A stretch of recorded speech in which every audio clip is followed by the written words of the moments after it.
Excellent. Bien, merci, Marie. Bienvenue à tous. Ça nous fait plaisir justement de pouvoir être là pour pouvoir être en mesure de vous éclairer du mieux qu'on peut dans ces circonstances qui sont tout à fait exceptionnelles. Alors, BNP, évidemment, on a souhaité pouvoir appuyer les différents intervenants du secteur par ce webinaire qui va être à nouveau également retransmis mardi prochain pour ceux et celles qui l'auraient manqué ou qui n'étaient pas disponibles aujourd'hui ou qui voudraient le réécouter sous un autre format. Nous serons également en place mardi midi pour un même webinaire. Évidemment, situation exceptionnelle qui soulève de nombreuses questions. Alors, plusieurs se posent la question notamment comment réagir à cette situation de façon la plus adéquate possible pour notre organisation. Alors, on a souhaité réunir un panel d'intervenants chez BNP pour pouvoir nous permettre de pouvoir apporter certaines réponses que vous posez certainement pour faire face à cette situation-là et vous inspirer donc des réponses que vous pourrez éventuellement adapter et utiliser pour vos organisations respectives. Nous souhaitions justement faire en sorte de faire participer différents membres de l'équipe et même une personne également de l'extérieur, parce qu'évidemment, chez BNP, donc c'est un travail d'équipe, c'est pas un one-man show, mais c'est vraiment un travail où à ce moment-là, on travaille en équipe pour faire en sorte qu'on puisse le mieux servir finalement les acteurs et les partenaires du secteur philanthropique. Peut-être une petite indication avant de débuter. Simplement vous indiquer que les questions, ceux et celles qui auraient des questions pourront les poser dans le curseur chat que vous avez à votre écran. À ce moment-là, vous pourrez taper vos questions et nous pourrons éventuellement procéder à répondre aux questions à la fin du webinaire. Le webinaire va se décomposer et se dérouler selon la structure suivante. Donc, au départ, on va faire une brève introduction et mise en contexte. Il y aura également une présentation sur l'impact sur les programmes de financement et les mesures de contingence que vous pourriez mettre en place par Brigitte Germain. Il y aura la gestion des ressources humaines, qui est un enjeu important dans cette période-ci, qui sera effectuée par Daniel Lantaigne. Il y aura également la gestion financière et les placements dans un marché en turbulence par Mary Egerman. Et je terminerai donc par un plan de contingence pour un OBNL. Donc, en quoi ça consiste, comment on peut développer notre propre plan de contingence. Alors, ça là-dessus, je vais compléter le webinaire avec cette section-là avant de compléter en dernière partie avec les questions-réponses que les participants, vous auriez pu avoir au fur et à mesure du webinaire. En premier lieu, il me fait plaisir justement de vous présenter nos trois autres intervenants. Personnellement, Christian Bolduc, PDG de BNP Performance philanthropique. Alors, je suis heureux de pouvoir animer le webinaire aujourd'hui. Je serai accompagné de trois confrères et consoeurs également. Brigitte Germain, qui est vice-présidente pour Montréal et l'Ouest du Québec chez BNP.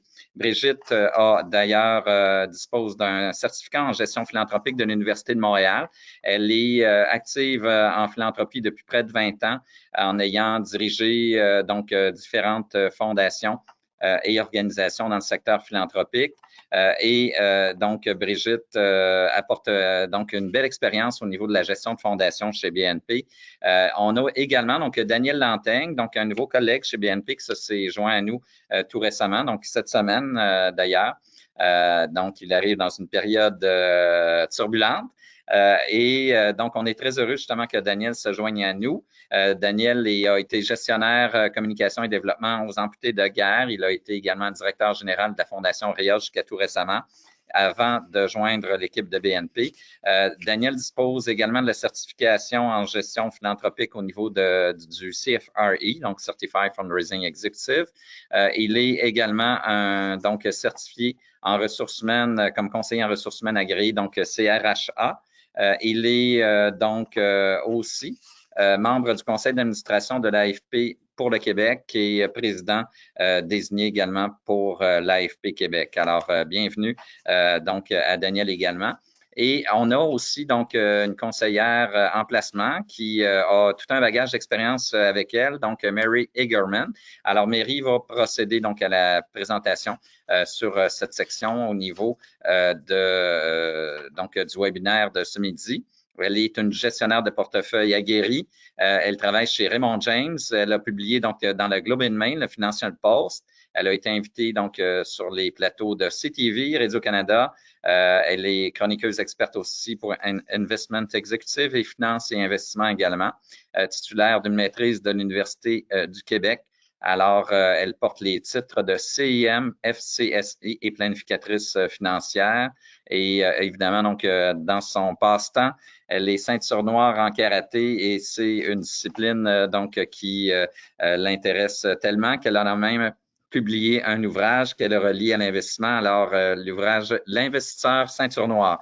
Alors, bienvenue également à Mary avec nous. Donc, sans plus tarder, on va procéder avec l'introduction donc pour ce webinaire ce midi.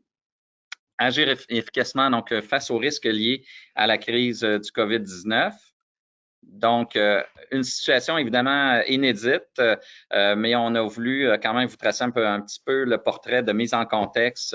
Donc, il y a quand même 33 environ des OBNL qui ont un plan pour gérer une récession. Donc, ça veut dire que si vous n'avez pas de plan pour gérer une récession dans laquelle on risque éventuellement de se diriger dans les prochaines semaines, les prochains mois, bien, dites-vous que vous n'êtes pas seul. Il y en a quand même les 2/3 d'entre vous qui n'avaient pas de plan pour gérer une récession. Alors, on va travailler là-dessus également, donc, en fin du webinaire.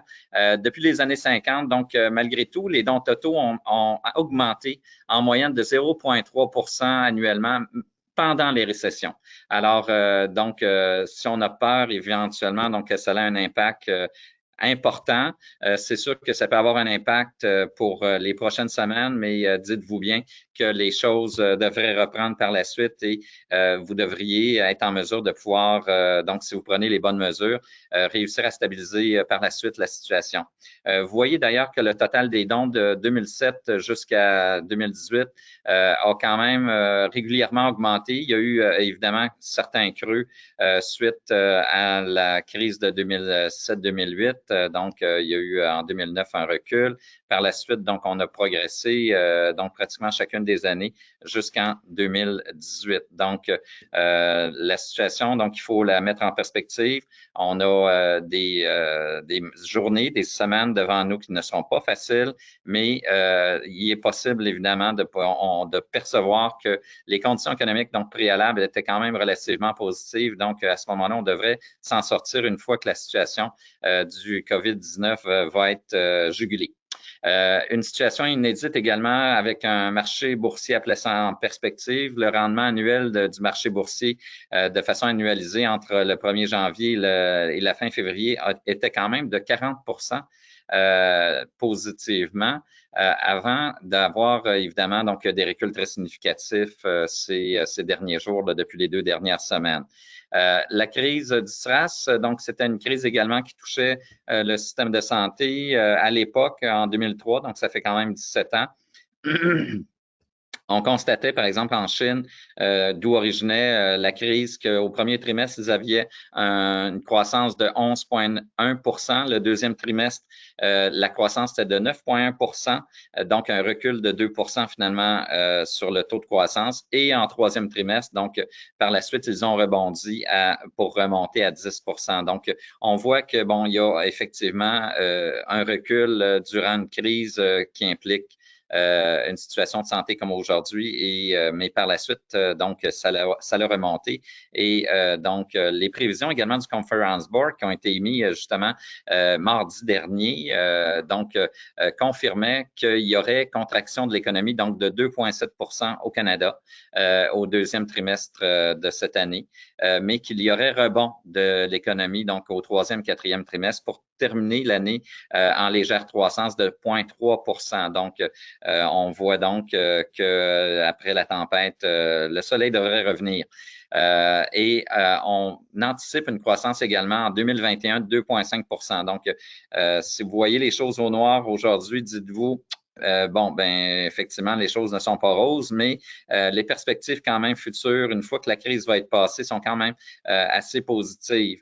Et on le perçoit d'ailleurs quand on regarde ce qui s'est passé en Chine, d'où origine donc cette situation-là. Après 2 mois, finalement, une gestion quand même rigoureuse de cette crise-là. La situation revient graduellement à la normale, comme vous avez pu le voir là, dans les dernières nouvelles. Alors, sur ce, bien, je vais laisser la parole à ma collègue Brigitte Germain. Alors, Brigitte. Bonjour tout le monde, bon midi. Alors, le sujet pour ma partie à moi sera l'impact sur les programmes de financement. Donc, que ce soit dans le cadre de vos campagnes de publi-postage, de courriels, dons majeurs, dons planifiés ou même vos campagnes majeures et vos événements naturellement, en situation de crise comme nous connaissons actuellement, la communication constante avec vos donateurs et vos bénévoles est essentielle. C'est ce qu'il y a de plus important. Afin de pouvoir les informer de votre situation, des défis que vous vivez et comment vous y faites face. Je crois que, bon, en faisant quelques recherches un peu partout et par l'expérience un peu, ne pas communiquer avec vos donateurs, ça l'égalerait probablement pour eux que vous n'avez pas besoin d'argent, ce qui est probablement très faux à l'heure où on se parle.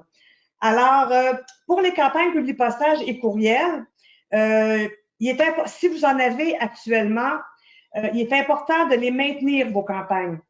Ces dernières seront probablement beaucoup moins rentables qu'à l'habituel, mais si vous les annulez, ben c'est un revenu à zéro. Donc, entre un peu moins rentable et zéro, je prendrais probablement le un peu moins rentable. Ce qui est le plus important encore en cette période, c'est de maintenir la communication avec vos donateurs.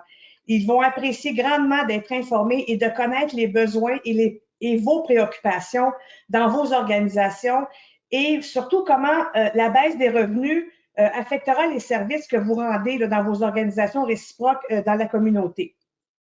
Puis, même si c'était pas prévu à l'agenda de faire une campagne publi-postage ou une campagne courriel, ben, je vous recommanderais peut-être d'en faire une afin justement de garder contact avec vos donateurs, que vous soyez toujours présent dans le paysage, que vous les informiez, que vous puissiez leur dire qu'est-ce qui se passe réellement. Peu ou pas de communication et le lien de confiance peut s'effriter et causer la perte de plusieurs donateurs. Ils tiennent à avoir des nouvelles de vous. Alors, si on va dans le don majeur planifié et campagne majeure, dans le cadre des programmes de dons majeurs planifiés, campagne majeure, il est primordial encore là, la même chose, que la communication avec vos donateurs majeurs soit effectuée par des communications, mais vraiment personnalisées. Alors, on vous recommande fortement de leur envoyer un courriel et suivi d'un appel. Communiquer avec eux pour les remercier dans un premier temps de demeurer fidèles en cette période cruciale. Je suis convaincue que vos donateurs vont grandement apprécier. Il ne faut pas être gêné d'avoir des discussions franches avec eux pour les informer de votre situation. Ils aiment ça vraiment être au courant, puis ça pourrait même générer des belles surprises. Si toutefois la situation actuelle risque de modifier la baisse de leur participation, un exemple que un donateur a un engagement de 10 000 durant l'année, ben, peut-être que vous pouvez lui proposer d'étaler son don pour cette année vu la crise actuelle. Puis probablement que ça pourra maintenir là, le niveau de sa contribution. Si un donateur important dispose de fonds ou donne de façon dédiée à un projet ou un secteur en particulier dans votre organisation, il serait probablement ouvert à considérer une contribution exceptionnelle afin de supporter vos opérations là, actuellement dans la crise que nous vivons. Certains donateurs même vont se montrer très généreux, comme on a vu dans les médias hier et avant-hier. Là, on prend un exemple de la Fondation Gates, c'est sûr que c'est exceptionnel, la Fondation Gates, mais tout de même, ils ont fait un don de 5 millions aux organismes œuvrant en santé et un don de 100 millions aux organismes en recherche d'un vaccin pour la COVID-19. Puis, si on se rapproche un peu plus près de nous, il y a la Fondation Énergie Valero qui a remis 100 000 à 4 centres hospitaliers, dont 2 à Montréal, l'hôpital Général Juif et le centre hospitalier universitaire Sainte-Justine. Et pour la région de Québec, le centre hospitalier universitaire de l'Université Laval et l'Institut de cardiologie de pneumonie de la région de Québec. Alors, si vous êtes dans la phase plus préparatoire de votre campagne majeure ou d'un programme de dons majeurs et dons planifiés, ça serait important que vous puissiez maintenir les rencontres avec vos comités ou vos cabinets de campagne. Vous pouvez quand même tenir vos rencontres via les vidéoconférences, les téléconférences. Puis, ben, ça serait un bon moment là, de jaser vraiment, là, de retravailler, de peaufiner vos listes de donateurs pressentis, même à la limite, aller chercher de nouveaux donateurs potentiels, de prendre votre temps pour bien les évaluer. C'est vraiment un moment qui est crucial en ce moment. Puis, c'est pas le temps de tout laisser tomber puis de couper les ponts ou de couper des liens. Il faut vraiment garder contact avec nos bénévoles et nos grands donateurs. C'est primordial. Alors, comme mentionné précédemment, communiquez avec vos grands donateurs. Vous en ressortirez gagnant quand la crise sera derrière nous. Là, juste un petit instant, les événements. Alors, dans le contexte actuel, il vous est impossible de maintenir vos événements. Alors, à vous de décider, là, si vous décidez de les reporter à plus tard, même si vous ne connaissez pas vraiment une date précise où le report sera fait, ou si vous désirez transformer votre événement en une campagne de sollicitation. Si vous optez pour la deuxième option, il sera important de développer un bon plan de communication avec votre équipe à l'interne, avec vos membres de CA, il ne faut pas les oublier, ainsi que les membres des comités des événements, afin d'encourager et de conditionner les gens participant à votre événement de faire passer l'achat de leur billet ou de leur commandite qu'ils ont pris en un don, en leur expliquant non seulement là, les avantages fiscaux dont ils bénéficieront, mais surtout l'impact positif que le fait d'accepter de transformer l'achat de billets et commandites en dons aura pour votre organisme puis les besoins clients qu'ils ont actuellement. Si lors de votre événement, habituellement, vous tenez un encan, vous pouvez toujours la maintenir de façon virtuelle. Il y a de plus en plus de fournisseurs spécialisés dans ce domaine et c'est un autre moyen de garder contact avec vos donateurs. Puis, même moi, si j'étais vous, je profiterais de cette opportunité afin d'élargir votre encan à l'ensemble de vos donateurs, de votre base de données. Et pas juste simplement aux gens qui ont été conviés à votre événement. Il y a peut-être certains articles que vous mettez à l'encan que des donateurs de votre base de données régulière seraient très intéressés. Donc, ça pourrait même faire augmenter les revenus de votre encan. Alors, en transformant votre événement en une campagne de sollicitation et en communiquant bien l'importance de ces revenus dans la communauté, vous pourriez être agréablement surpris des résultats que votre non-événement pourrait rapporter. À noter, concernant les contrats que vous avez signés avec soit des locations de salles ou des services, bon, je sais que souvent, il y a une clause qui apparaît dans les contrats là, afin de savoir s'il est possible de soulever que la crise actuelle représente un cas de force majeure permettant à l'organisme de ne pas acquitter les frais convenus. Souvent, c'est ce que nous revoyons que nous voyons comme texte dans les contrats. Le meilleur conseil que je peux vous donner, c'est de valider le tout avec un conseiller légal, un avocat, que vous avez très certainement sur votre conseil d'administration parce que chaque type d'engagement, chaque type de contrat est différent. Donc, je voudrais pas vous dire d'emblée, oui, ils doivent vous rembourser ou non. Ça dépend vraiment et ça dépend aussi du contact que vous avez avec votre fournisseur. Alors, en conclusion de tout ça, en cas de crise comme celle que nous vivons actuellement, alors que les besoins pour les services offerts par vos organisations augmentent, j'en doute même pas sans cesse, lancez un appel à vos donateurs pour augmenter leur contribution et naturellement en communiquant de façon convaincante vos besoins et en utilisant des histoires de cas, des storytelling. Souvent, les donateurs aiment ça, entendre parler de ça, de voir la réalité, notre réalité dans les organismes.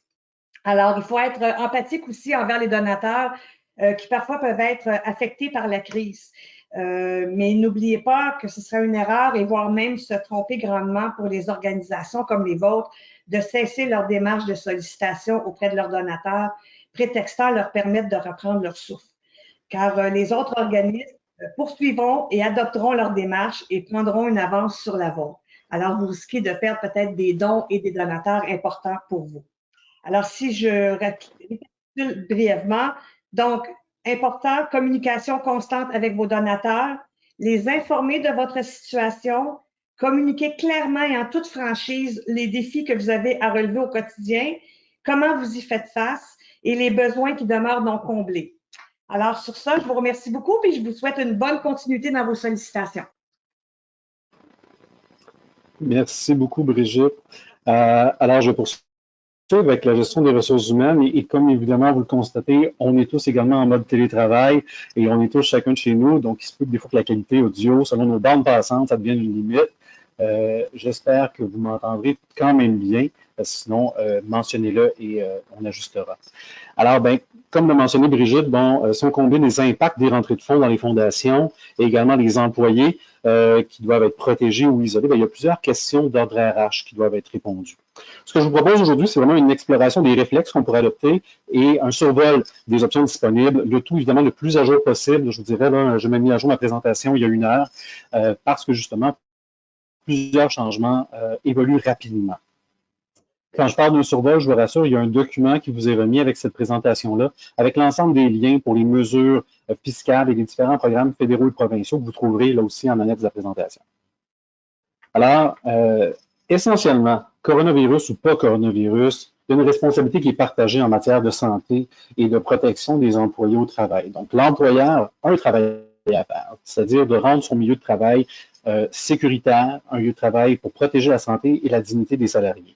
Alors, bon, ça peut évidemment commencer par des mesures de base, on s'entend, rendre du purel accessible, un lavabo, nettoyer les surfaces de travail, et ça peut évidemment s'enligner tranquillement, pas vite, vers le télétravail, qui est évidemment, je vous dirais, en ce moment, la meilleure option pour limiter la propagation du virus et également pour demeurer performant et continuer de livrer une prestation de service malgré les différentes limitations et les isolements.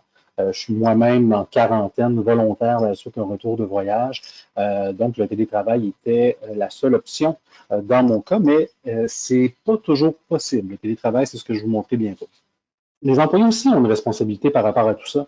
Une responsabilité s'ils croient qu'ils sont malades de ne pas se présenter au travail. Une responsabilité aussi de demander à leur employeur si jamais ils ont des craintes, ils ont des peurs, ils vivent de l'anxiété.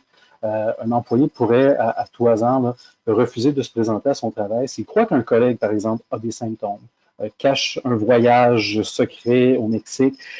Donc, il y a quand même certaines responsabilités, certains encadrements légaux par rapport à tout ça. Et dans les références que vous avez une partie de questions et réponses par rapport à ces enjeux spécifiques-là, dans lesquels je ne rentre pas dans les détails.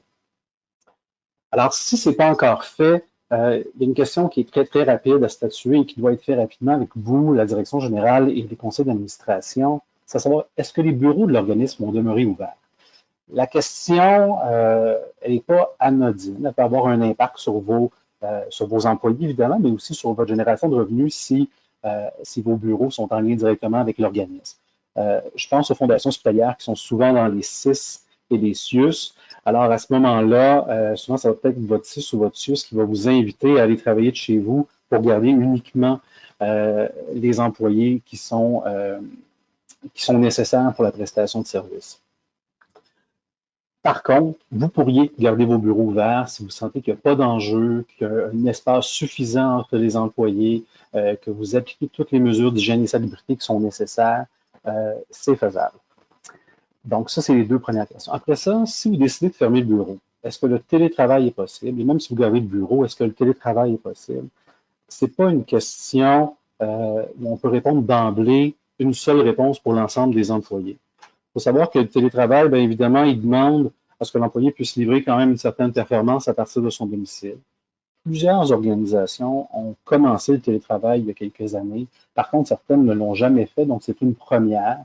Et lorsqu'on fait une première en télétravail, bien, ça demande des ajustements et ça demande évidemment aussi une gestion des attentes, je dois dire. Alors, mon premier conseil fait ou prédiction dans ma grande boule de cristal, et c'est très important que tout le monde soit au fait qu'il faut s'attendre à une baisse de productivité temporaire de vos organisations. Vous ne pouvez pas penser que la machine va continuer de rouler aussi vite en termes de livraison, de prestations de services à l'interne. Le télétravail demande un ajustement. Les gens ne sont pas nécessairement habitués de travailler dans une organisation comme ça et vous n'avez peut-être pas toujours les outils technologiques nécessaires. Alors, il faut s'y préparer. Alors, vous devez valider. Est-ce que le télétravail, c'est une option? Et si ça ne l'est pas, là, je reviendrai dans la prochaine diapositive à vous démontrer c'est quoi après ça, évidemment, les mécanismes que l'employeur peut prendre. Et évidemment, il y a toujours des facteurs de succès lorsqu'on parle de télétravail. On va parler, par exemple, d'avoir un espace de travail dédié. Évidemment, ça peut poser problème si ce n'était pas planifié. Il y a une importance également de continuer à se garder une même rigueur, donc d'avoir une liste de tâches, de revoir ses priorités régulièrement, de gérer par agenda. Et essentiellement, c'est de garder contact avec les collègues. Il y a beaucoup de choses qui se passent dans l'informel, dans les rencontres entre deux réunions, un retour finalement avec un donateur. Tous ces éléments-là que vous perdez parce que vous êtes à distance, essayez de les garder le plus possible. Donnez-vous une rigueur de rencontres virtuelles. Il y a plusieurs outils qui sont disponibles d'ailleurs pour le faire. Je pense entre autres à GoToMeeting là, qui est offert 3 mois gratuitement pour les OBNL. Il y en a qui passent par Messenger. J'ai vu des gens chez l'Auto-Québec faire des 5 à 7 virtuels entre employés d'une même équipe pour garder le contact. Donc, tout le monde avec son verre de vin devant sa caméra pour garder une certaine cohésion d'équipe parce que c'est très fragile à distance. Et je vous dirais, si vous avez des enfants, courage. J'ai moi-même un enfant de 3 ans et demi. J'ai vu passer beaucoup de listes sur Internet d'activités qu'on peut organiser dans une journée. Bon, premièrement, à 3 ans et demi, c'est assez peu réalisable. Et je vous dirais, c'est pas évident. Les ressources disponibles pour garder les enfants, évidemment, ne sont plus nécessairement là. Les grands-parents peuvent être des populations vulnérables s'ils sont 70 ans et plus. Donc, il y a tout ça à considérer. Et parmi nos responsabilités en tant qu'employé, il faut être capable de dire si, ben, peut-être qu'on ne soit pas capable de livrer encore 40 heures par semaine, peut-être qu'on va être juste capable d'en livrer 20 et de voir avec l'employeur si, par exemple, cette vingtaine d'heures-là pourrait convenir de façon temporaire. Alors, c'est un peu les outils lorsque le télétravail est possible. Encore une fois, je vous dis, le télétravail, s'il est possible, s'il est réalisable, c'est la meilleure solution, même si vous gardez des bureaux ouverts ou vous voulez demeurer actif. En ce moment, par notion de santé publique, on doit tous se tourner vers le télétravail lorsque c'est possible. Mais si ce n'est pas possible, si un ou plusieurs salariés ne peuvent pas travailler, quand je dis ne peuvent pas travailler, c'est soit parce que vous n'avez plus d'emploi à leur fournir, ils ne sont pas en mesure de travailler à distance, ou qu'ils ont des symptômes, ils ont la maladie, ils sont en quarantaine, et quarantaine, j'inclus, je m'auto-mets en quarantaine, je fais une quarantaine volontaire, mon employeur me demande une quarantaine, parce que le terme quarantaine est très englobant. Alors, bien, premièrement, on va se pencher sur la colonne de gauche, la décision d'affaires. Vous pouvez, et malheureusement, ça va parfois être une finalité, et sentez-vous pas mal si vous pensez à cette idée-là, mais il va devoir avoir des mises à pied temporaires dans certaines organisations parce que le travail ne se fait pas à distance. Disons que votre base de données de donateur est sur un serveur interne et que vous n'y accédez pas à distance. Si une personne que son seul travail, c'est de faire ça et que vous n'arrivez pas à enrichir ses tâches de façon temporaire, bien, il faudra penser à la mise à pied temporaire. Et il y a d'autres mesures. Donc, je vais vous parler premièrement de la mise à pied temporaire. Bon, finalement, vous savez que le gouvernement a décidé de réduire la première semaine, qui est un peu la première semaine qui est généralement non rémunérée. Donc, celle-là, elle a été abolie. Donc, les gens peuvent directement faire une demande de prestation à ce moment-là. Il y a, vous mettez finalement un code autre dans ce cas-là et un départ temporaire avec une mention de COVID-19 pour que Service Canada puisse traiter la demande de façon prioritaire. Et quand on parle de mise à pied temporaire au Québec, pour les organismes qui sont enregistrés provincialement, on parle d'une durée maximale de 6 mois. Après 6 mois, ben là, évidemment, il y a des implications qui peuvent être un peu plus légales. Ça pourrait signifier que finalement, le lien d'emploi est rompu lorsqu'on dépasse ce délai de 6 mois-là. Il existe d'autres mesures et je vais vraiment les survoler parce qu'il y en a plusieurs et qu'elles évoluent rapidement.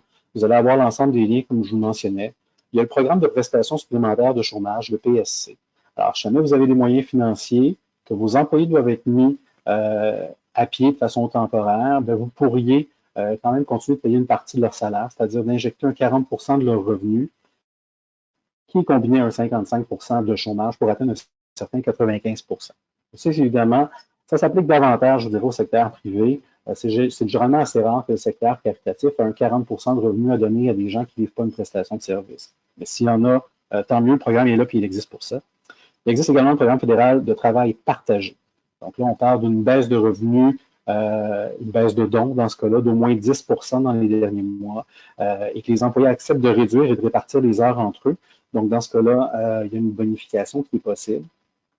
Encore une fois, ce programme-là existe, mais normalement, il demande un certain temps de préparation, une forme de convention à faire approuver. Et dans ce cas-là, peut-être que si vous cognez à la porte de ce programme-là, ben, vous ne serez pas seul, comme évidemment tous les autres programmes. Il y a également toujours l'option de vider les banques de temps disponibles, banques de vacances maladie, les journées mobiles, le temps supplémentaire. Ça peut être une opportunité également pour maintenir une rémunération pendant un certain temps. Il y a toujours la possibilité par des ententes à dire aux gens qu'on va continuer à détailler et qu'ils nous remettront les heures plus tard. Je vous invite à la prendre si vous étudiez cette option-là. Tout porte à croire que tout ça ne sera pas fini à la fin de la semaine prochaine et on n'est pas en mesure de planifier ou d'avoir justement cette boule de cristal-là pour la fin. Donc assurez-vous peut-être pas de vous engager dans cette voie-là si peut-être la prestation de service ne pourra pas revenir. Évidemment, si votre fondation a une convention collective, prenez le temps de la lire attentivement. Finalement, dernièrement, le gouvernement du Québec a lancé le programme d'aide temporaire aux travailleurs du Québec, le fameux PAC. Donc, le formulaire est disponible depuis 1h30, 2 heures, si je ne me trompe pas. Disponible en ligne. C'est la Croix-Rouge canadienne, d'ailleurs, qui gère les prestations. La Croix-Rouge fait un énorme travail de ce côté-là en ce moment. Alors, le PAC s'adresse principalement aux travailleurs autonomes. Donc, il rejoint peut-être un peu moins le secteur philanthropique. Par contre, il s'adresse également à tous ceux qui tombent entre deux chaises. C'est-à-dire qu'ils n'ont pas l'ensemble des critères requis pour avoir du chômage ou de la prestation de maladie auprès de l'assurance emploi. Donc, si jamais vous avez des employés qui n'ont peut-être pas une historique de travail assez long, qui n'ont pas nécessairement le nombre d'heures requis, ou bref, qui ne rencontrent pas l'ensemble des critères pour avoir le chômage, ben là, dans ce cas-là, le programme d'aide temporaire aux employés vient un peu les sauver. Donc, on parle d'une prestation qui est équivalente au même montant maximal que l'assurance emploi. La seule différence, c'est que celui-là n'est pas imposable. Donc c'est un plus de ce côté-là. Et finalement, dernière mesure, bon, il y a la mesure fédérale de soutien aux travailleurs, qui est une mesure qui a été annoncée dernièrement. Donc, l'ensemble des détails n'est pas précisé, une modalité. On parle d'une subvention équivalente à peu près à 10% si vous gardez vos employés et que votre production diminue. Ça peut aller jusqu'à un maximum de 1 375 $ par employé. Mais évidemment, dans ce cas-là, vos employés doivent demeurer à l'emploi. Comme je vous dis, je vous ai déblatéré ça d'une façon assez rapide. Vraiment, prenez le temps de regarder les liens et d'explorer les différentes options qui s'adressent davantage à eux. Donc ça, c'est vraiment lorsqu'on prend une décision d'affaires, finalement, d'arrêter finalement des opérations, de mettre fin à des emplois de façon temporaire ou de réduire les heures. Par contre, lorsqu'il arrive dans la haute colonne, les symptômes, la maladie, le coronavirus ou la quarantaine, il y a différentes notions à prendre en compte. Bon, si c'est l'employeur qui le demande de façon préventive, l'employeur, généralement, s'il le demande, il a un peu la responsabilité de continuer de payer ses employés. Mais là, on est dans le principe. Dans le légal, il n'est pas tenu. Ça reste une volonté, ça reste discrétionnaire à l'employeur. Le secteur privé est fortement encouragé en ce moment à continuer de payer ses employés s'il les force à être en quarantaine. Et lorsqu'on parle en quarantaine, on ne parle pas de télétravail. On parle vraiment de rester à la maison et de ne pas travailler. Le secteur philanthropique n'a évidemment pas cette même pression-là. Il existe également des dispositions dans la loi sur les normes du travail. Donc, pour les absences maladie, on parle de jusqu'à 26 semaines, sans solde possible, sans perdre le lien d'emploi. Pour les obligations familiales, disons que vos employés sont top shape, mais ils doivent rester à la maison, notamment parce que les enfants n'ont pas de garderie. Et dans ce cas-là, ils ont droit jusqu'à 10 semaines sans solde pour prendre soin de leurs proches. Notez que la définition de proche a vraiment changé en 2018. Elle est un peu plus large que conjoint, conjointe, enfants et parents. Donc, elle ratisse un peu plus large. Assurez-vous de la connaître. Et dans ces deux mesures-là, il y a toujours 2 journées qui sont rémunérées. Évidemment, si vous avez des assurances collectives, renseignez-vous sur les protections possibles. Lorsqu'il y a symptômes, évidemment, lorsqu'il y a maladie ou lorsqu'il y a une quarantaine obligatoire, vous pourriez être couvert en invalidité courte durée. Donc, c'est une option à regarder.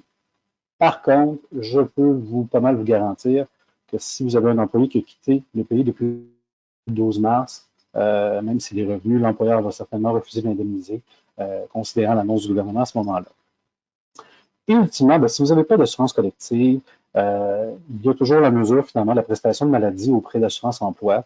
Dans ce cas-là, vous spécifiez que c'est un code de maladie, bien sûr, avec une mention pour COVID-19. Et là, l'employé, encore une fois, doit contacter Service Canada, indiquer qu'il est en maladie là, ou en absence, justement pour cette raison-là. Et il pourrait avoir jusqu'à 573 $ par semaine, jusqu'à 15 semaines pour l'instant.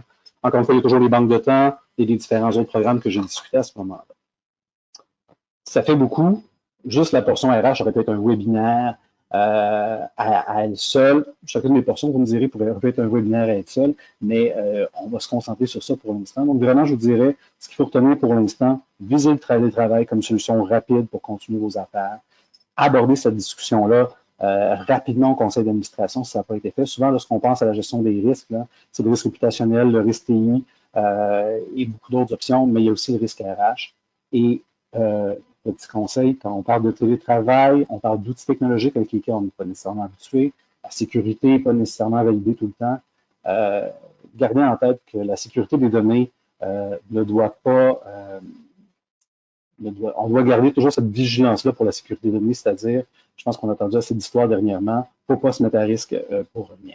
Alors, gardez toujours le contact avec les employés, redéfinissez les priorités de travail si vous pouvez le faire, notamment avec les événements qui sont annulés.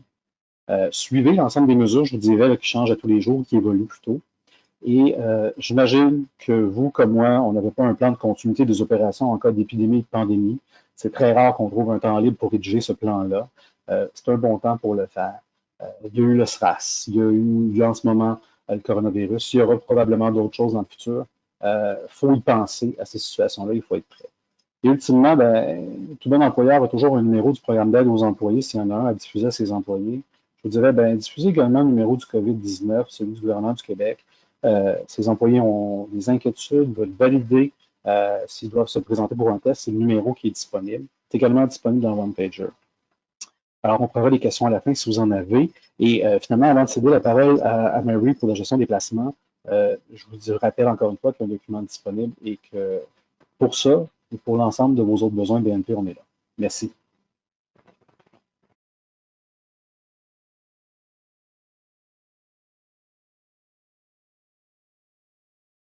Donc, parfait. Alors, c'est ma partie à moi. Pour la gestion des placements, je voulais vous montrer, en fait, ma carrière de gestionnaire sous forme de crise. Parce que moi, j'ai commencé en 1987 et en fait, j'ai failli arrêter avant même de commencer à cause du fameux lundi noir que vous voyez ici, le premier crash en 87, qui était en fait jusqu'à tout récemment la journée où on a vu le plus grand recul du marché boursier dans une journée. J'ai décidé quand même de persévérer et une chance parce que, comme vous le voyez ici, les marchés ont monté beaucoup depuis. Mais quand même, de crise en crise, je pense que la plus importante de ma carrière, c'était, avant qu'on parle de COVID-19, la crise de 2008-2009, où nous avons vu les marchés baisser pendant 18 mois consécutifs. Et on pensait que la fin du monde arrivait puisque le système financier mondial était sur le bord de la faillite. Mais on apprend quand même avec du recul et ce qu'on sait aujourd'hui, c'est que chaque crise a une fin et les marchés continuent à monter par la suite. Regardez justement ici ce qui s'est passé en 2008 lorsque le Dow Jones a atteint son creux. En fait, si on regarde le S&P TSX, le marché canadien, au bout d'un an, il avait augmenté de 55 %. Pour le marché US, on a eu une augmentation au bout d'un an de 48 %, puis pour les marchés mondiaux, de 41 %. Mais même avec ces rebonds importants, très peu d'investisseurs ont fait des rendements que je vous montre ici. Et pourquoi? Ben parce que les émotions sont les pires ennemis de l'investisseur. investisseurs. Comme vous voyez sur les diapos ici, la peur et l'avarie font en sorte qu'on veut toujours vendre lorsque les marchés baissent et on attend que le marché monte pour acheter. Je l'ai vu à maintes et maintes reprises durant toutes les crises que je vous ai montrées plus tôt. Mais si on pouvait sortir du marché pendant qu'il baisse et racheter lorsqu'il monte, on serait gagnant, n'est-ce pas? Mais c'est pas ça. C'est pas comme ça que ça marche en réalité. Alors, vous voyez ici sur une période de 20 ans, en fait, si vous restez entièrement investi avec 10 000 $, vous allez faire 20 000 au bout de 20 ans. Mais si vous manquez les 10 meilleures journées, vous faites 10 000, donc la moitié sur votre placement de 10 000. Et si vous manquez les 20 meilleures journées, vous faites seulement 6 400 et ainsi de suite. Donc, ce que vous voyez ici illustre le fait qu'il ne faut pas essayer de faire du timing dans les marchés ou de chronométrer les marchés, si vous voulez.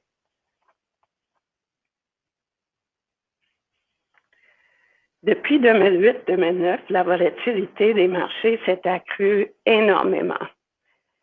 Et vous voyez ce qui arrive si on essaie de sortir puis rentrer au marché pour éviter les pires journées.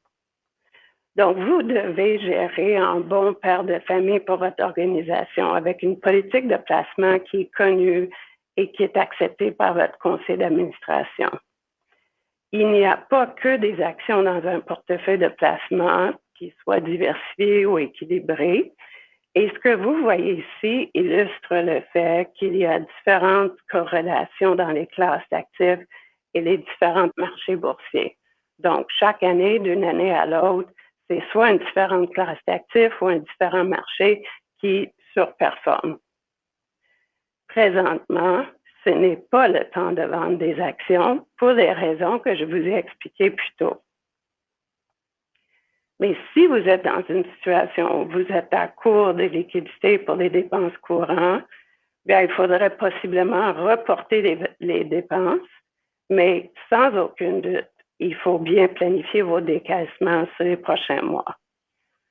Il faut également être conscient que les taux d'intérêt qui sont présentement historiquement bas vont continuer à être bas pendant que l'économie se stabilise. Il faudra donc revoir les prévisions de rendement sur les placements qu'on considère sécures, comme les certificats de dépôt et certaines obligations. On ne sait pas combien de temps cette crise va perdurer. On prend, comme vous le savez, des mesures d'isolation extraordinaires pour empêcher COVID-19 de se répandre et atteindre des populations vulnérables. Comme Christian disait plus tôt au début, nous commençons à avoir des bonnes nouvelles qui sortent de la Chine concernant le plafonnement de cas de contamination.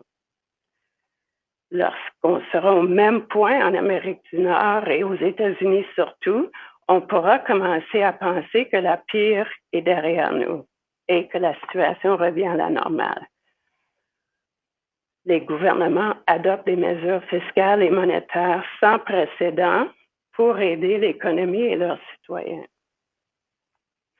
Mais il faut quand même s'attendre à ce que les marchés boursiers continuent à être volatiles sur les prochaines semaines et possiblement des mois. Mais il ne faut pas oublier que les marchés anticipent de 6 à 9 mois les nouvelles économiques. Alors, la reprise devrait commencer avant que la situation économique soit complètement rétablie. Pour conclure, chaque crise a une fin. On ne peut jamais prédire ni le début ni la fin d'une crise, mais les marchés reprennent toujours avec le temps. Pour éviter de cristalliser des pertes durant la baisse de marché actuelle, il faut la patience, la planification et la communication pour rassurer tout le monde. Lorsque le camp va revenir, il va falloir revisiter votre allocation d'actifs en fonction d'un environnement de taux d'intérêt exceptionnellement bas. Alors, merci pour votre écoute et merci aussi à BNP pour cette excellente initiative.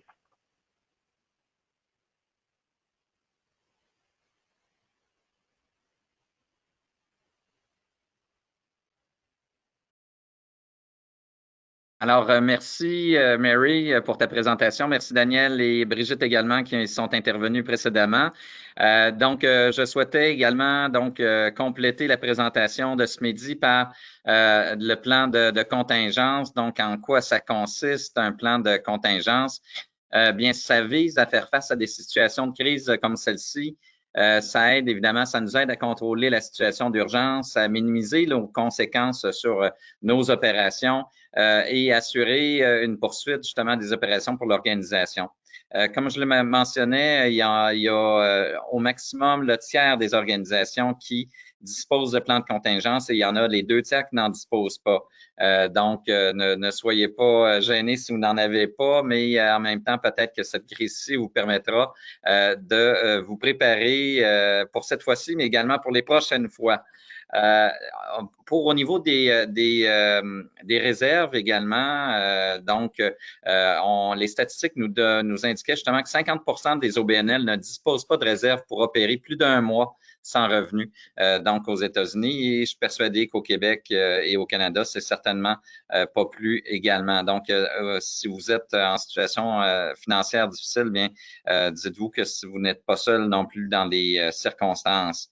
Mais en même temps, le plan est là justement pour s'assurer qu'on puisse éventuellement constituer des réserves lorsque la situation va se replacer.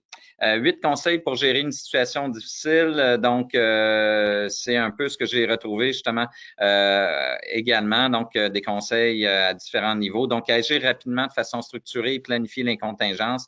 Donc, actuellement, on est en situation de crise. Ça sert à rien de mettre la tête dans le sable et de se dire, ça va revenir éventuellement la semaine prochaine. Ça risque de durer plusieurs semaines. Donc, on est mieux de réagir maintenant et de planifier dès maintenant et de poser des gestes maintenant pour assurer justement la protection de vos opérations et de vos services à moyen et à long terme.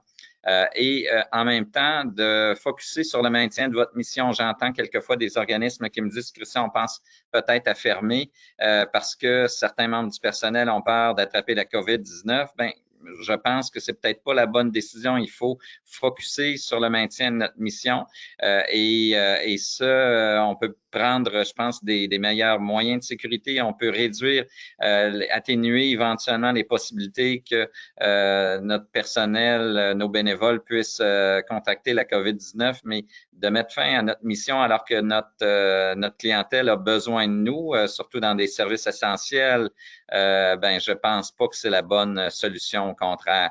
Mais en même temps, il faut simplement, en tout cas, il faut vraiment prendre les meilleures mesures possibles pour protéger tout le monde. Identifier les leaders de l'organisation et garder l'équipe soudée, ça aussi, c'est bien important pour éviter que se propagent des mauvaises rumeurs, que les gens soient démobilisés, découragés, etc. Donc, il est important que les leaders de votre organisation soient vraiment derrière vous. Communiquer, donc Brigitte l'a mentionné précédemment, donc communiquer à l'interne, communiquer à l'externe, communiquer avec vos partenaires financiers importants, ne pas vous cacher la tête dans le sable si vous êtes en difficulté, dites-le. Si vous avez des besoins, dites-le également. Vous seriez surpris à quel point vous pensez qu'effectivement les gens cessent de donner, tout le monde cesse de donner. C'est faux. Il y a des gens qui sont en mesure, ils sont capables, ils sont prêts encore à vous aider. Alors, communiquez vos besoins. Vous allez voir, vous allez avoir des gens qui, de façon surprenante, vont répondre à l'appel. Refaçonner la structure, le fonctionnement de l'organisation. Donc, quelquefois, il faut être en mesure de prendre des décisions beaucoup plus rapides, simplifier nos procédures, nos politiques, être donc plus agile, efficace si on veut répondre aux besoins et prendre les décisions rapidement. Donc, ça aussi, c'est quelquefois, il faut le faire en situation donc crise comme nous le vivons. Réduire les coûts en protégeant évidemment l'impact pour les bénéficiaires. Ça aussi, on peut réduire les coûts de façon immédiate. On peut reporter éventuellement certaines dépenses non essentielles. Cependant, éventuellement, si on a éventuellement donc un fonds de capital et que pour assurer la poursuite de la mission, on ne peut pas faire autrement que de piger dans le capital, bien, je pense que à ce moment-ci, c'est dans ces moments-ci, dans des moments de crise où on peut définitivement songer et éventuellement procéder à piger dans le capital de votre organisation, surtout dans ce qui est peut-être possible, donc dans des fonds d'obligation, des choses comme ça, davantage que dans des fonds d'action qui ont probablement déjà baissé beaucoup. Alors, mais je pense que avec donc vos administrateurs, c'est certainement une décision que vous pouvez prendre parce que l'important, c'est de garder, de focusser le maintien de votre mission et de continuer à donner les services que votre organisation doit donner à vos bénéficiaires, surtout dans les secteurs de la santé, les services sociaux. Les gens ont besoin maintenant. Impliquer votre CA donc dans la prise de décision, donc dans les choix, les plans que vous allez mettre en place. Donc, s'assurer que votre CA soit à bord et vous soutienne dans toutes ces démarches-là, c'est bien important. Communiquer, donc communiquer. On a parlé de test cette semaine, mais au niveau philanthropique, je pense que c'est communiquer. Donc, ça, c'est bien important, ouvertement, régulièrement également. Donc, un plan de contingence, en quoi donc ça consiste et donc comment il est possible, ça permet donc de définir comment il est possible de s'assurer de la santé et la sécurité du personnel, donc qui est évidemment l'avant-plan de notre plan de contingence, développer une équipe de gestion de crise, donc par exemple chez BNP, notre équipe de direction, je la réunis tous les matins, donc on prend 30 minutes, 45 minutes ensemble par téléconférence pour voir où on est rendu, quelles décisions on doit prendre, quelles sont les choses qu'on doit faire de façon immédiate, comment on peut aider certains clients à faire face à cette situation-là, qu'est-ce qu'on fait avec notre personnel, tout ça. Donc, on a mis en place cette gestion de crise-là et je pense que toute organisation doit le faire. On doit s'assurer donc de maintenir les opérations et la poursuite des services dans toute la mesure du possible. Il y en a que pour lesquels c'est peut-être moins possible au niveau du secteur de l'éducation, par exemple, mais donc pour plusieurs autres secteurs, c'est essentiel. Maintenir les revenus, contrecarrer aussi les impacts d'une perte éventuelle de revenus. Donc, ça aussi, il faut y réfléchir. Brigitte soulevait donc différentes stratégies de ce côté-là. Gérer, resserrer les dépenses également. Donc, souvent, on va avoir donc des plans de réduction par étape, donc soit de 10, de 20 ou de 30% même des dépenses. Maintenir à l'emploi les employés clés, donc ceux que vous voulez vraiment ne pas perdre, et alors que vous faites face quand même à une situation très problématique, bien, essayez de s'assurer finalement de garder l'emploi de ces personnes-là. Soutenir les employés donc qui seraient temporairement mis à pied aussi, donc qui sentent évidemment votre solidarité là, à travers cette problématique-là, mais en même temps, plusieurs vont comprendre que pour faire face à la situation, il y a des choix difficiles qui doivent être faits par nos organisations. Il faut s'assurer d'une communication constante encore, évidemment, positive, mais franche, avec que ce soit le personnel, que ce soit les bénévoles, que ce soit aussi les partenaires également. En période normale, donc, il est nécessaire de développer un fonds de contingence. Et ce qui est recommandé, c'est d'avoir justement un fonds de contingence qui équivaut à environ 3 à 6 mois de dépenses mensuelles pour nos OBNL. Alors, donc, voilà un petit peu donc nos interventions pour aujourd'hui. Nous avons donc, nous pourrions répondre à des questions si vous en aviez. Et donc, si jamais donc vous souhaitez nous poser des questions, peut-être les indiquer dans la session de chat. Donc, on est prêt à pouvoir répondre aux différentes questions que vous pourriez avoir. Donc, je vous énoncerai qu'évidemment, on a nos 3 autres panélistes qui sont avec moi. Donc, Mary Egerman, qui est conseillère en placement chez Raymond James. On a Brigitte Germain, vice-présidente pour Montréal et l'Ouest du Québec chez BNP. Et on a également Daniel Lantin, qui est tout nouveau consultant, fraîchement arrivé chez BNP et qui a donc une certification CRHA, au niveau des ressources humaines et qui nous a entretenu aujourd'hui justement de la question des ressources humaines en temps de crise. Alors, si vous avez des questions, n'hésitez pas, on est disponible pour pouvoir y répondre. Et je vous dirais donc dans cette situation-là, c'est certainement une épreuve pour le secteur, une épreuve pour l'ensemble de la communauté. Mais comme me l'indiquait ce matin un de mes collègues, Yves Bourget, chez BNP, donc les épreuves qui ne nous tuent pas nous rendent plus forts. Alors, c'est le message, évidemment, que je tiens à vous transmettre, s'assurer justement qu'on puisse passer au travers et on va y arriver tous ensemble. Et quand on va y arriver, bien, vous allez voir que on va pouvoir affronter donc les prochaines étapes avec encore plus de succès. Et après donc cette tempête, eh bien, le beau temps va certainement revenir dans les prochaines semaines, les prochains mois. Alors, sur ce, est-ce que Marie, je ne sais pas s'il y a des questions qui sont soulevées par les participants, mais je n'en vois pas nécessairement. Alors, j'ai une question de José Mayou. Oui. Qui nous demande, dans le cas d'une fondation d'une maison d'enseignement et dont l'accès au bureau est interdit, comment faire? Alors, est-ce que Daniel souhaite répondre à cette question?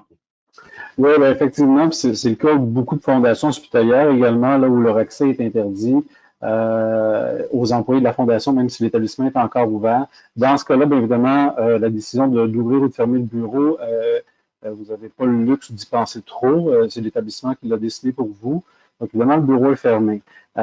C'est à voir si vous pouvez avoir des accès extraordinaires, des fois en dehors des heures d'affluence, pour aller chercher des informations ou pour vous permettre d'être minimalement opérationnel. Il pourrait arriver des ententes dans ce sens-là, là, pour du moins aller chercher un laptop et quelques documents, par exemple. Si vous n'y avez pas accès, il ne vous reste pas vraiment d'options, à moins que vous ayez déjà des outils dans le cloud.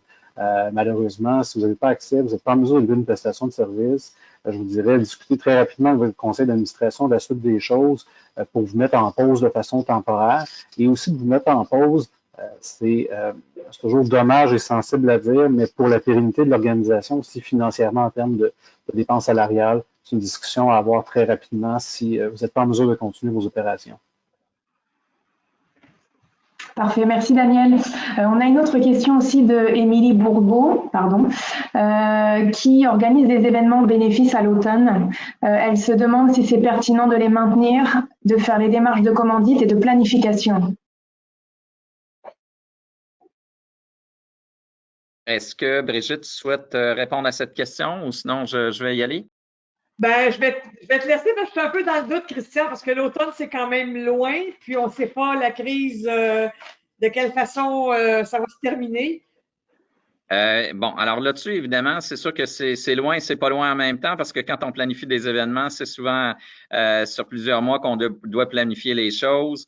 Je vous dirais que moi, j'irais quand même de l'avant. Je suis en tout cas très optimiste de nature. Je suis persuadé que d'ici l'automne, les choses vont s'être replacées et que c'est donc une question de temps pour que on revienne à une certaine normale. Donc, moi, j'irais de l'avant avec la planification de l'événement. Maintenant, c'est sûr qu'il faut s'attendre à ce que la réservation des billets, la confirmation des commandites ne surviennent peut-être pas là, dans l'immédiat, mais en tout cas, je planifierais quand même l'événement ou les événements que vous avez cet automne et j'irais de l'avant tout en étant évidemment réaliste, à savoir que ça va probablement plus repartir en mai ou juin qu'en avril, toute cette situation-là.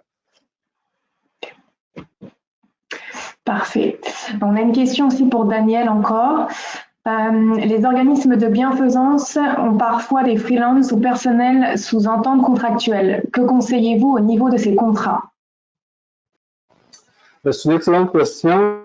puis un peu dans le même sens que Brigitte, lorsqu'on parle des fois des fournisseurs de services, ça dépend des modalités de retrait ou de fin de contrat. Je vous dirais, c'est sûr que l'entente de gré à gré est toujours favorisée. Tous les secteurs mettent des choses sur la glace, repoussent des événements. Donc, si vous avez des pigistes, des contractuels, c'est premièrement de voir avec eux s'ils acceptent de reporter certaines mesures. Ces contractuels-là sont quand même protégés, notamment par le programme d'aide temporaire aux travailleurs qui vient aider les travailleurs autonomes. Donc, ils sont pas complètement à la rue malgré les temps difficiles. C'est sûr que c'est pas la solution idéale, mais vraiment tenter de regarder avec eux. Ils sont évidemment dans la même situation que tout le monde. Si vous pouvez décaler vos mandats, si vous voulez les annuler, évidemment, ça va dépendre des modalités. Il se peut que vous ayez des pénalités à perdre, mais vous pouvez aussi faire appel à la carte de force majeure ou de conditions hors de votre contrôle. À ce moment-là, si vous devez vous en aller en rupture de contrat, je vous dirais vraiment d'aller chercher un avis légal. Je pense que c'est Brigitte qui le mentionnait, vous avez probablement un avocat sur votre conseil d'administration, même s'il ne peut pas vous représenter, il pourrait du moins vous guider vers des ressources ou un confrère, une consoeur. Ok, parfait. Une question pour Brigitte ou Christian. Pour les dons corporatifs, advisez-vous d'attendre avant de les solliciter? Si oui, jusqu'à quand? Oui, vas-y, Brigitte. Moi, je dirais pour le don corporatif, ça dépend toujours le lien que vous avez avec le donateur. Si c'est quelqu'un que vous connaissez de longue date, qui vous donne depuis plusieurs années à votre organisation, je vous dirais, go, allez de l'avant. Comme je disais précédemment, vous pouvez peut-être même demander un montant supérieur à ce qu'il vous donne habituellement, ou même, s'il n'est pas en mesure peut-être de donner complètement, vous pouvez poser un étalement, mais s'il y a un lien vraiment entre vous et ce donateur-là, cette entreprise-là, coupez pas ce lien-là dans la crise actuelle. Christian, est-ce que tu as quelque chose d'autre à ajouter? J'irais tout à fait dans le même sens que toi. Je pense que les gens, il faut pas abandonner. Et au contraire, justement, si on abandonne, ça démontre aux gens que vous n'avez pas de besoin. Donc, si vous demeurez présent et que vous démontrez aux gens que vous êtes là et que vous avez des besoins, parce que la crise, oui, ça nous touche actuellement, mais nos opérations, pour la plupart d'entre nous, ils ont cessé ou ont été mis un peu en veilleuse, vont reprendre définitivement dans les semaines à venir. Alors, je pense que la plupart des donateurs qui vous sont fidèles vont comprendre que vous avez des besoins. Et plusieurs d'entre eux, peuvent être encore en mesure de contribuer, bien que pour certains, il y en a qui sont directement affectés par la situation, puis vont peut-être donc attendre avant de vous rendre une décision de contribution. Parfait. Alors, j'ai une dernière question. Que répondre à des donateurs majeurs qui disent que nous n'avons pas besoin d'argent avec un fonds de contingente de 3 à 6 mois?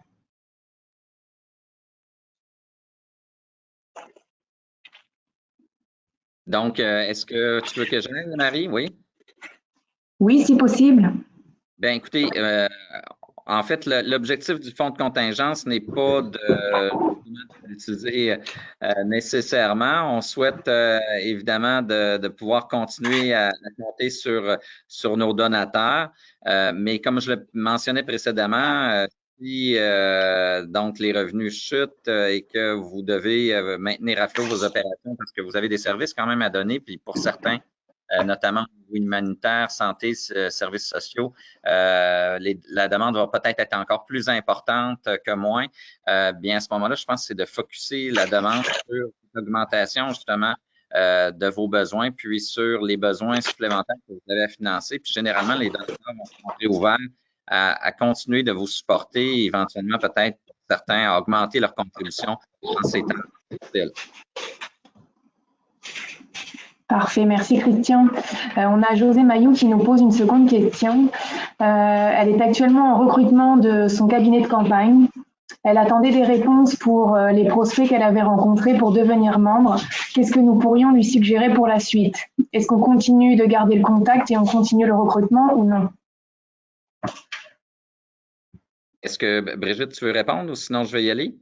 Oui, moi, écoutez, si tout est entamé, tout est commencé, puis que ça allait bien, mais pourquoi pas continuer, pourquoi pas poursuivre? Puis, je pense que c'est les personnes qui vont être en mesure de vous répondre si c'est un bon moment ou si c'est préférable pour eux de recommuniquer avec eux plus tard. Chaque personne est très différente, chaque personne vit la situation d'une façon très, très différente. Donc, je crois qu'il ne faut pas tout abandonner. Et comme je le mentionnais aussi, si vous êtes dans une campagne majeure, ben, c'est peut-être le temps aussi de revoir vos listes de donateurs, de les évaluer et peut-être même d'en trouver de nouveaux, ainsi que des membres pour le cabinet. Christian? Bien, j'irais effectivement dans le même sens que toi, dans le sens où ça dépend du lien que vous avez. C'est sûr que si c'est des personnes qui sont pas nécessairement en lien avec vous, vaudrait peut-être mieux repousser la démarche. Mais ceux qui sont quand même proches de vous, que vous connaissez très bien, à ce moment-là, ça vaut probablement la peine quand même de continuer la démarche, tout en respectant le fait que peut-être que si la personne n'est pas à l'aise que vous alliez les rencontrer dans le contexte actuel où il faut quand même garder une certaine distanciation, bien que vous puissiez à tout le moins faire la démarche peut-être par audio ou vidéo, ou soit donc par téléphone ou par téléconférence. Ça peut aussi se faire là, dans une circonstance exceptionnelle comme la nôtre pour expliquer en quoi consiste votre projet, expliquer pourquoi vous avez besoin d'eux et pourquoi ils représentent justement le type de personnes dont vous avez besoin. Puis en même temps, mais probablement qu'ils vont poser la question à savoir quel est votre échéancier pour la campagne, comment vous allez organiser la campagne et il faudra donc être flexible là-dessus parce que c'est sûr que les démarches de sollicitation actuellement sont quand même assez difficiles, alors il faut être flexible sur l'échéancier que vous allez leur présenter. Parfait, merci Christian. Bah, écoute, on a fait la totalité des questions.